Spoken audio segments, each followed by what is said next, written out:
Hi guys, Narthus here in the Star Wars The Black Series 6-inch action figure review, and today we're going to take a look at the Star Wars The Black Series Rogue One Jyn Erso, or Sergeant Jyn Erso, sorry, Jedha. This is a figure that, it's not that I didn't want to pick it up, it's just that it wasn't exciting enough for me to pick it up at retail price, basically. But Toys R Us had it on sale for, a decent price, or they had it on sale enough that I decided to finally pull the trigger and get it. And it is a figure I wanted to get. I like Jyn in the movie. Not my favorite character in the movie, but I did like her character. And I wanted to get the figure eventually. So I'm going to review her now. There's probably a million reviews of her already, but I'll give you my 2 cents. So we'll quickly look at her in the packaging. Got the standard Black Series, red and black packaging. You got the figure displayed there. You got the image of Jyn, Sergeant Jyn Erso, Jedha, number 22. You get the little bio here. It says a highly skilled soldier in the Rebel Alliance. Jyn Erso is an impetuous, defiant warrior eager to bring the battle to the Empire. Yeah, she told Saw she didn't care that the Empire was taking over, so, whatever. But anyways, Jyn has little patience for debate within Alliance High Command, enough so she takes matters into her own hands. She's a rebel. Anyways, I'm going to get her out of the packaging. We'll take a closer look at the figure. Alright, now we have Jyn out of the packaging. And it's a cool figure. Pretty solid. There's not really too much to complain about. Just for some people, myself including, she's not overly exciting. There's nothing she really brings to the table that's eye-poppingly amazing or anything like that. But she's cool. So we'll take a closer look at her.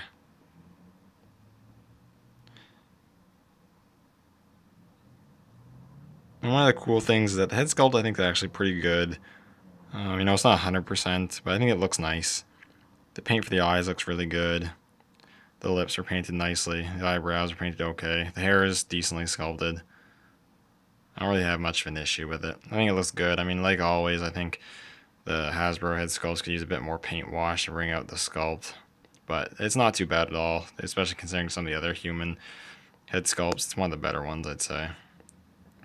And on the rest of the figure, you got her coat here, which is made of a pliable material, moves a bit, which is nice. You got the gray shirt underneath, sculpted nicely.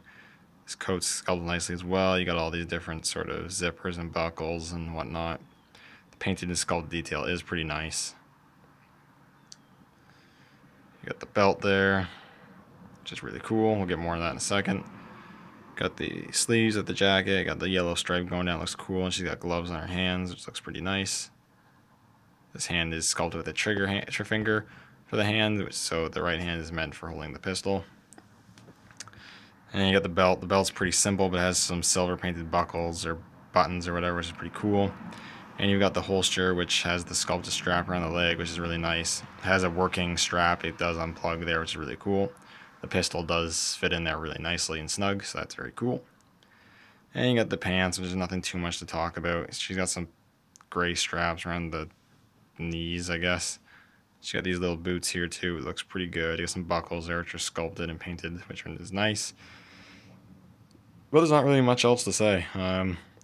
Like I said, nothing super exciting going on, but for what it is, it's a nice looking figure. Not too much to complain about there.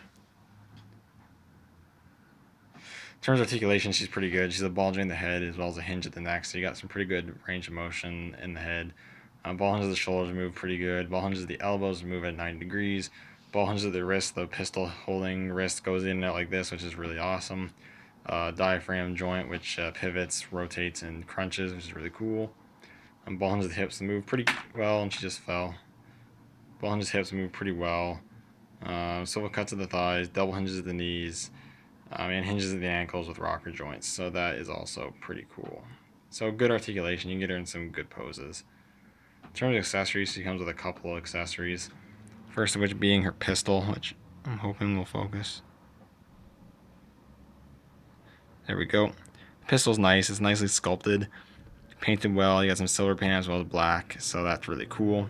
It's not just a flat gray or anything like that, so that's appreciated. She holds it really well in her right hand and can be stored in the holster, which is cool little functionality, as always. And she also comes with a little hooded shawl thingy, or scarf, or whatever the hell it is. It's made of a pliable material.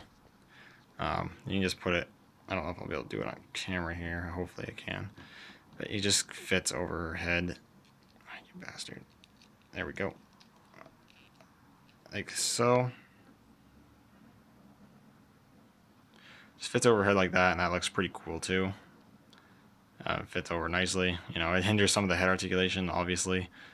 But, you know, it looks cool. She wore it like once in the movie, maybe, but still cool accessory.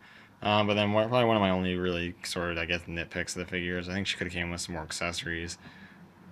Like she could have came with that baton she used. I see no reason why she couldn't have come with that. I have no idea why she didn't come with that. It's not like it was a spoiler or anything for the movie, so I don't know.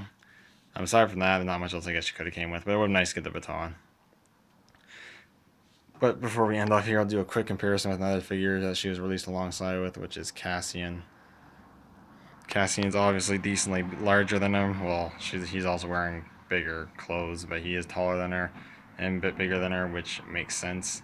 So the scaling is good. It looks good. And overall, it's a decent figure.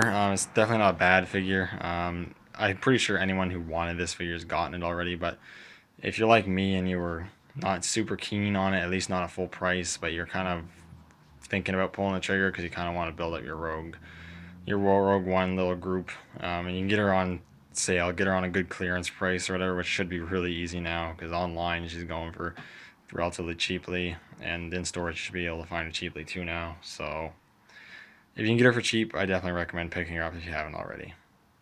Anyways, thank you guys so much for watching, and as always, may the Force be with you.